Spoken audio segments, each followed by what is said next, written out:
Like they're trying to make our show impossible to advertise with.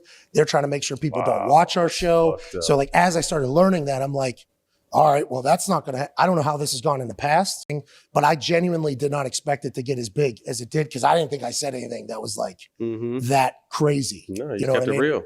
Or like, I'm a pretty good talker, you know? I'm a pretty good promo cutter. Like if I really wanted to suck her down, like I thought I could have done it in a much bigger way. And I did not. So I was actually like pretty proud of myself. I was like, look at me. I'm an adult. And then it got loud. I'm an adult. And it got real loud. Real loud. This is fascinating, Steve, on many, many, many levels. Your first reaction to what you just heard there from Pat McAfee? I don't know. I mean, if you hate it there that much, get the fuck out. But I wonder if he went there on purpose to be a disruptor, mess things up, drink all the beer, mess up the bed, take a crap on the carpet, the Oriental rug, and just walk out and say, I'm out. Because he has options. I don't know of a lot of people in corporate legacy media that would have the ability to say that about their boss, be so open about it, be so expansive about it, and almost dare them to say, what are you going to do about it? But it's clear to me, Jason, that number one, this was never a great fit. Number two, I wonder if he realizes it's not a great fit. And maybe he thinks to himself, you know what, going back independent, I've made my point. I want my freedom back. Just leaving ESPN would not be the worst thing. Yes, that is a possibility, and perhaps that's his strategy. But I'm not so sure. And the reason I say I'm not so sure is because of the venue he just chose to reignite this feud. He's being very calculated here. Why go on all the smoke? Two potheads, NBA guys with, they're not journalists. They're not, why is he doing that? And so my first, and again, this is interesting on a million different levels, but Pat McAfee is being attacked by who? Stephen A. Smith is taking passive-aggressive shots at him and basically playing the race card. If you don't pay me more than Pat McAfee, you're racist. So Stephen A. Smith and Pat McAfee can smile in each other's face and all that, but they don't like each other. They're not on each other's teams.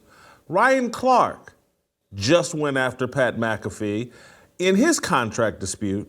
And so there are a group of black performers over at ESPN. Those are the two highest profile, Ryan Clark and Stephen A. Smith, that are upset with the money that Pat McAfee's making, and they're raising hell with executives about it. And now there's a bunch of people behind the scenes, lower level ESPN personalities that agree with Ryan Clark and Stephen A. Smith, and they're applauding this. And so Pat McAfee is at war. And so he's at war with the Black Lives Matter crowd over at ESPN. And so what does he do? Oh, let me go over here and mess with the kingpin of the George Floyd lookalike, the George Floyd friend, the authentic member of the Bloods, Steven Jackson, and Matt Barnes, who has, a lot of street credibility in that elite basketball world. He's chosen this venue intentionally. He's trying to shore up support with his black allies or whatever and tamp some of that down. And so I think that's an indication of just how strategic he's being. And I think he thinks he can win this feud with Norby Williamson. And because Norby's not popular with all the executives there either, because Norby's been the ultimate survivor at ESPN. And so there's probably some executives that would like to blow Norby out. Certainly the Black Lives Matter crowd would like to blow Norby out. That's because Jamel Hill, Michael Smith, they blame Norby for their problems with the Six and all that. So I think he's actually trying to win this war and score points with the BLM crowd that has a lot of influence over at ESPN. That's why he chose this venue. That's one of my just initial takes. look at the choice of venue. He could have gone on anyone's podcast and reignited this feud. He chose all the smoke intentionally. Yeah, I guess, but there's a part of me as a working class guy. Hey, Pat, that's the destination you chose. No one likes to hear a millionaire complain or whine. I'm sorry, Jason. I don't. I'm like, Pat, you're either going to do the job in a first class fashion and build up your brand, or you can leave. That's the way I look at it. Like, all this, the machinations. First class fashion's out the window at this point, though, Steve, don't you think? I'm with you. He's not choosing first class. Then you know what? Either do the job or leave. That's my view of it. Honestly, you have issues with your boss.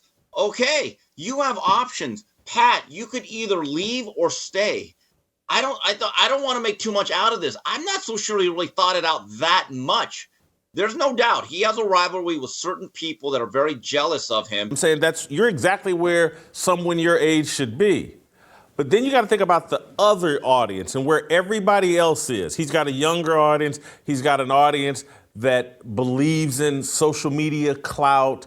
He's got to appeal. Remember, he came to fame a bit with Barstool and that bro culture. And so his audience, him going to war with the ESPN establishment, his audience perhaps is entertained by his lack of professionalism, that he's helping restore his brand, that I didn't sell out. And bros, I'm still good with you all. And look at this mess I'm creating over here at ESPN. And so maybe in his back pocket, he's thinking, I can go back to Barstool in a whole different capacity where Dave Portnoy, he could partner with, and they would leave him alone, and he could just do his whole thing there and protect his brand. I think he's being very strategic in that you're not, and I'm not, his typical audience member. I think his audience is very entertained by all of this. They might be, but there's also going to be this blowback. Oh, yeah, you see the white guy? We couldn't talk to our bosses like that.